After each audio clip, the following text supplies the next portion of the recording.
ബീഹാറിലെ നവാഡയിൽ ഒരു മുസ്ലിം യുവതിയെ പൊതുനിരത്തിൽ അപമാനിച്ച സംഭവം ഒരു വ്യക്തിക്കെതിരായ ആക്രമണം മാത്രമല്ല, ഭരണഘടന ഉറപ്പു നൽകുന്ന വ്യക്തി സ്വാതന്ത്ര്യത്തിനും മതസ്വാതന്ത്ര്യത്തിനും സ്ത്രീയുടെ അന്തസ്സിനുമെതിരായ വെല്ലുവിളിയാണ്. ഒരു സ്ത്രീയുടെ നിക്കാബ് ബലമായി അഴിച്ചുമാറ്റുകയും അവരുടെ സമ്മതമില്ലാതെ ഒരു ഹിന്ദു യുവാവിനെ കൊണ്ട് സിന്ദൂരം ചാർത്തിപ്പിച്ച് ഹിന്ദുത്വ സംഘടനാ പ്രവർത്തകർ. എന്ത് വസ്ത്രം ധരിക്കണം, ആരുമായി സൗഹൃദം പുലർത്തണം, ഏത് മതം പിന്തുടരണം, വിവാഹം കഴിക്കണമോ വേണ്ടയോ എന്നതെല്ലാം ആ വ്യക്തിയുടെ സ്വന്തം തീരുമാനമാണ്. അത് നിർണയിക്കാനുള്ള അധികാരം ഒരു ആൾക്കൂട്ടത്തിനോ ഏതെങ്കിലും സംഘടനയ്ക്കോ ഇല്ല. നിയമം നിലനിൽക്കുന്ന ഒരു ജനാധിപത്യ രാജ്യത്ത് ഇത്തരം വിധിന്യായങ്ങൾ അംഗീകരിക്കാനാവില്ല.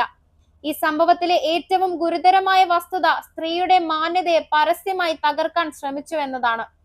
മതപരമായ ചിഹ്നങ്ങളെ ആയുധമാക്കി ഒരു സ്ത്രീയെ അപമാനിക്കുന്ന പ്രവണത സമൂഹത്തെ കൂടുതൽ വിഭജിക്കുന്നതിനും വിദ്വേഷം വളർത്തുന്നതിനും മാത്രമേ വഴിയൊരുക്കൂ.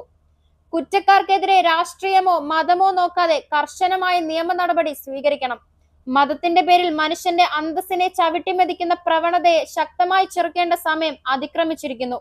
മൗനം ഇത്തരം പ്രവൃത്തികൾക്ക് അംഗീകാരമായി മാറാതിരിക്കാൻ സമൂഹവും ഭരണകൂടവും ഒരുപോലെ ജാഗ്രത പുലർത്തണം.